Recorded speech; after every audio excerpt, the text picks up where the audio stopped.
എന്താ അയാളെ വിചാരം? അയാൾ അടിമയാണല്ലോ. തടി ഒന്നുമില്ല. അഭിജിത്തിന്റെ വന്നിട്ടുണ്ട് അവൻ? എനിക്കറിയില്ല. എനിക്കറിയില്ല. എന്താ സംഭവം? നീ ആയിട്ട് വഴക്കുണ്ടാക്കി ഇതെന്താ പെട്ടിയോ? നീ ആയിട്ട് വഴക്കുണ്ടാക്കി വന്നതാ? ചേച്ചമ്മക്ക് അവന്റെ കാര്യം മാത്രം അറിഞ്ഞാൽ മതിയോ? എന്നെ പറ്റി ഒന്നും ചോദിക്കാത്ത? ഞാൻ അത്ര ദിവസം ശേഷം ഇവിടെ നിന്ന് വരുന്നത്. നിന്നെ പറ്റി ചോദിക്കാനാണ് അപ്പൊ ഞാനിത് നിക്കണത്. അവനെ കുറിച്ച് ചോദിക്കൊന്നും വേണ്ടേ? എന്തുണ്ടായി? കല്യാണം കഴിഞ്ഞ് 3 മാസം ആകുമ്പത്തിനായിട്ട് തെറ്റിയ ഇതെന്തൊരു ഡ്രസ്സുകളാ? അവനേറ്റോ അതോ അവന്റെ അച്ഛനേറ്റോ അമ്മയേറ്റോ? ആര് തെറ്റിയതിപ്പോ? അയാള് ശരിയില്ല, അവിടെ ആരും ശരിയല്ല. എന്തുണ്ടായി? ഞാൻ എന്താ ഒരു അടിമയാണോ? ഏതൊരു അങ്ങോട്ട് നിൽക്ക്, ഇത് ചെയ്യ്, അത് ചെയ്യ്, അത് ചെയ്തില്ല, ഇത് ചെയ്തില്ല. എന്റെ പൊന്നു മോളെ, ഈ വീട്ടിലത്തെ പതിവാവില്ല ചിലപ്പോ. അവിടെ വേറൊരു തരത്തിലുള്ള ശീലങ്ങളും കാര്യങ്ങളും ഒക്കെ ആയിരിക്കും. നമ്മൾ വേണ്ട ഒന്ന് അഡ്ജസ്റ്റ് ചെയ്തൊക്കെ നിൽക്കാൻ. അഡ്ജസ്റ്റ് ചെയ്യാനൊന്നും പറ്റില്ല. എന്നെയും കൂടി മനസ്സിലാക്കണ്ടേ? നിന്നെ എന്താ മനസ്സിലാക്കാൻ? അവരിഷ്ടത്തിന് എന്താ ഞാൻ എന്താ പേക്കൂത്തു കളിക്കാൻ പോവാണ് അവിടെ? എനിക്കത് പറ്റൂല. ഒരു മര്യാദയൊക്കെ വേണ്ടേ? അവരുടെ കാര്യങ്ങൾ മാത്രം ഞാൻ എന്ത്? എനിക്കിങ്ങനെ അനുസരിച്ച് ജീവിക്കാനും പറ്റില്ല. എന്നിട്ട് നീ എന്താ തീരുമാനിച്ചപ്പോ? ഞാൻ ചേച്ചിയമ്മയുടെ അടുത്തേക്ക് പോന്നു. എന്തിന്? ഞാൻ പിന്നെ അവിടുന്ന് ഇറങ്ങി എന്റെ വീട്ടിക്കല്ലേ വരിക. ചേച്ചിയമ്മ എന്നെ സ്വീകരിക്കില്ലേ? എവിടുന്ന്? എങ്ങനെ? നിന്നെന്തിനാണോ പറഞ്ഞയച്ചത്? നീ എന്താ ചിരിക്കേ? നിനക്കിത് കുട്ടിക്കളിയാണോ? അശ്വതി, നീ എന്തീ പറയുന്നത്? കല്യാണം കഴിഞ്ഞ് 3 മാസം ആകുമ്പോഴത്തേനും കെട്ടിയവനായിട്ട് തെറ്റിപ്പിരിഞ്ഞതേ എന്ത് കാര്യത്തിനാ നീ അവനായിട്ട് തെറ്റിയത്? അതെന്നെ ഭരിക്കുന്നതിന്. നിന്നെ ഭരിക്കുന്നതിന് എന്താ അവൻ പറഞ്ഞു ഭരിച്ചത്? അവന്ന് കേക്കട്ടെ. എന്റെ ഫ്രണ്ടിന്റെ കല്യാണത്തിന് വിട്ടില്ല എന്നെ. ആ ഒരു കുടുംബത്തിൽ കല്യാണത്തിന് പോണെന്ന്. ഇതാണോ ഇപ്പൊ ഒരു ഭരണം? ഇതാണോ ഭരണം? എന്താ നീ ഇങ്ങനെ? നോക്ക് അശ്വതി, നമുക്ക് അച്ഛനും ഇല്ല അമ്മയും ഇല്ല. ആകെയുള്ള കാരണന്മാരാശ അവരാരും നമ്മൾ അടുപ്പിക്കൂല. ചേച്ചിക്ക് കിട്ടുന്ന ഈ ചെറിയ വരുമാനം കൊണ്ടാണ് നിന്റെ കാര്യങ്ങളും ഇപ്പൊ നിന്റെ കല്യാണവും കഴിഞ്ഞ് പറഞ്ഞയച്ചത്. എന്റെ മേത്തുള്ള ഈ ഭാരങ്ങളൊക്കെ ഞാനൊന്ന് ഇറക്കി വെച്ചേ ഉള്ളൂ. നീ ഇങ്ങനെ ഒന്ന് പറഞ്ഞ രണ്ടാമത്തതിന് അവനെ ഉപേക്ഷിച്ചതേ ഇതുപോലെ പെട്ടി കൊടുത്ത് വന്നാലുള്ള കാര്യം എന്താ? ചേച്ചി അഭിജിത്തിനെ വിളിക്കട്ടെ? വേണ്ട, വീണ്ടും ആ വീട്ടിലേക്ക് ഞാൻ പോവില്ല. അല്ലെങ്കിൽ അയാൾ നന്നാവാൻ പറ, എന്നോട് മാപ്പ് വരാൻ പറ. നിന്നോട് മാപ്പ് പറയാൻ? നിനക്ക് നിന്റെ ഫ്രണ്ടിന്റെ കല്യാണത്തിന് പറഞ്ഞയച്ചില്ല എന്നാണോ പ്രശ്നം? ഇതുപോലെ ഓരോന്നൊക്കെ ഉണ്ട്. വേണ്ടോ ഇങ്ങനെ അടുക്കളയിൽ കയറിയില്ല, അത് ചെയ്തില്ല, അത് ചെയ്തില്ല. പിന്നെ നീ എന്താണ് വിചാരിച്ചത്? കെട്ടിലമായിട്ട് അവിടെ നിൽക്കാനോ? കെട്ടിലമ്മയായിട്ട് ജീവിക്കാനാണോ നീ വിചാരിച്ചത്? അവിടെ ആരപ്പ ഉള്ളത്? വയസ്സായ അവന്റെ അച്ഛനും അമ്മയും. വയ്യാണ്ട് നടക്കണ ആ അമ്മ വേണോടി നിനക്ക് പിന്നെ ഭക്ഷണം ഉണ്ടാക്കി തരാൻ? അതൊന്നും ഞാൻ പറഞ്ഞില്ല. പിന്നെ എന്താ നീ പറഞ്ഞത്? എപ്പോഴെപ്പോഴും എന്നെ വഴക്ക് പറഞ്ഞോണ്ടിരിക്കുക. നിന്റെ കയ്യിൽ തെറ്റുണ്ടെങ്കിൽ വഴക്ക് പറഞ്ഞിരിക്കാം. കമാൻ, ഇത് പഴയ കാലമൊന്നും അല്ലല്ലോ. എന്നെ ഓവറാക്കി കഴിഞ്ഞാൽ ഞാൻ കേസ് കൊടുക്കും. നിന്നെ എനിക്കറിയാവുന്നതല്ലേ, അതിന്റെ ബാക്കിയല്ലേ അവർക്ക് അറിയുള്ളൂ. നീ ഏട് തരാന്നുള്ളത് അതെനിക്ക് മാത്രമല്ലേ അറിയുള്ളൂ. എടി, കല്യാണത്തിന് തലേ ദിവസം കൂടി നിനക്ക് മണിയറയിലേക്ക് എല്ലാം എത്തിച്ചേരുന്ന ആളിലിരുന്ന് ഞാൻ.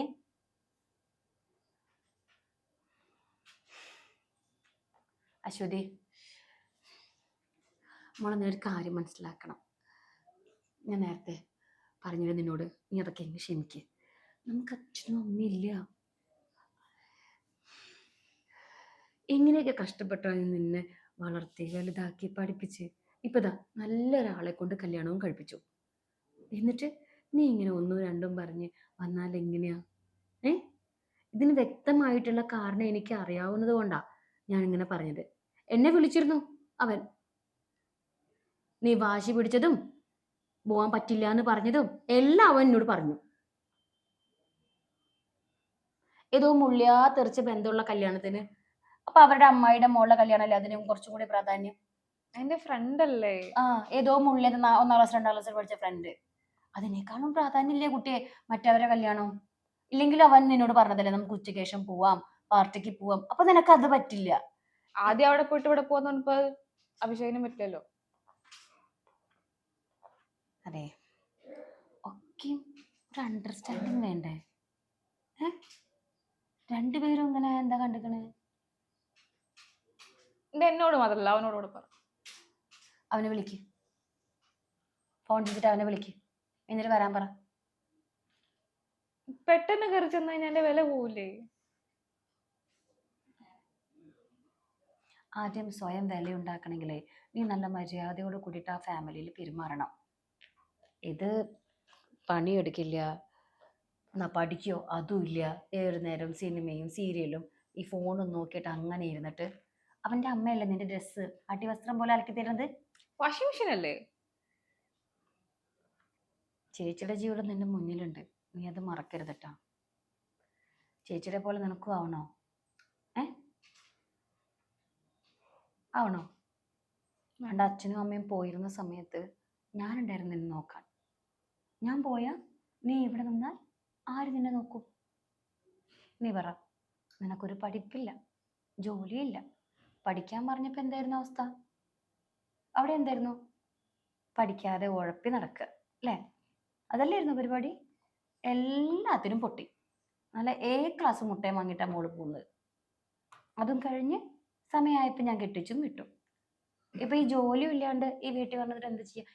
ഞാനുള്ള കാലം വരെ ഞാൻ നോക്കും, അത് കഴിഞ്ഞ് നിന്നെ ആര് നോക്കും? നിനക്ക് പറ്റില്ല എന്ന് ഉറപ്പാണോ അഭിജിത്തിന്റെ കാര്യം? വേണ്ടേ അവന്? എന്നാ പിന്നെ അതിനുള്ള കാര്യങ്ങൾ നോക്കാം. അത് വേണ്ട, പിന്നെ സംസാരിച്ചാ മതി.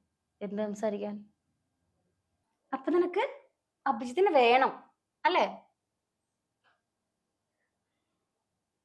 നീ ഒരു കാര്യം ചെയ്യ്. ചെറിയ ചെറിയ ഇങ്ങനത്തെ പിണക്കങ്ങളൊക്കെ എല്ലാ കുടുംബജീവിതത്തിലുള്ളതാണ്. എന്ന് കരുതി അത് വലിയതാക്കാൻ നോക്കണ്ട. ഇനി നിനക്ക് പറ്റില്ലെങ്കിൽ നമുക്ക് അതിനുള്ള നടപടി നോക്കാം. നിന്നെ ഫോഴ്സ് ചെയ്തിട്ട് ചേച്ചി എന്തായാലും ഇവിടുന്ന് പറഞ്ഞേക്കില്ല. പക്ഷെ ചില കാര്യങ്ങൾ നീ മനസ്സിലാക്കണം. നമ്മൾ 10ഉം 14 വയസ്സായ കുട്ടികളൊന്നും അല്ല അല്ലേ? ആ വീട്ടിലെ ആകെയുള്ളൊരു മോനാണ് അവൻ. അവൻ്റെ അച്ഛനും അമ്മയ്ക്ക് അത്യാവശ്യത്തിൽ കൂടുതൽ പ്രായമായി. അവരാണെങ്കിലോ 2 റിട്ടയർഡ് ചെയ്തിട്ടുള്ള ആൾക്കാരാണ്. പാവങ്ങൾക്ക് വയസ്സുമായി, നടക്കാനും വയ്യ ഇരിക്കാനും വയ്യാത്തവര്. അവരെ കൊണ്ട് നീ പണിയെടുപ്പിക്കുമ്പോ അത് അഭിജിച്ച് ചോദിച്ചാൽ അതിലിപ്പോ എന്താ ഒരു തെറ്റ്? അല്ലേ പിന്നെ അവൻ പറഞ്ഞ പോലെ നിനക്ക് പഠിക്കാൻ പോയിക്കൂടെ? നീ അതും ചെയ്യില്ല. അല്ല, മാസികകളും വായിച്ചിട്ട് ഈ TV-യിലേക്ക് നോക്കിയിരുന്നിട്ട് മോശല്ലേ മോളെ? സീരിയലാണോ നമ്മുടെ ജീവിതം? ടിക്ടോക്കാണോ നമ്മുടെ ജീവിതം? ഇൻസ്റ്റയാണോ? ഇനി ഒരു കാര്യം ചോദിക്കട്ടെ, നീ ഇൻസ്റ്റയിൽ റീലും കാര്യങ്ങളും ഒക്കെ ഇടുന്നുണ്ട്. ഇതെപ്പോഴെങ്കിലും അഭിജിത്ത് തടഞ്ഞിട്ടുണ്ടോ? ഇല്ല. നിന്റെ ഇഷ്ടത്തിന് നിന്നെ എപ്പോഴെങ്കിലും അവൻ കൊണ്ടുപോകാതിരുന്നിട്ടുണ്ടോ പുറത്തേക്ക്? ഇല്ല. അപ്പൊ പിന്നെ എന്തിനാ ഈ മുൻകോപം ഇങ്ങനെ കാണിക്കണേ? ഞാൻ സംസാരിക്കാം. ശരി, ആദ്യം പോയിട്ട് അവനെ വിളിക്കും, എന്നിട്ട് നീ ഒന്ന് സംസാരിക്കും, എന്നിട്ട് വിളിക്കാൻ വരാൻ പറ. ചെല്ലേ, പോയി ഡ്രസ്സൊക്കെ മാറ്റി.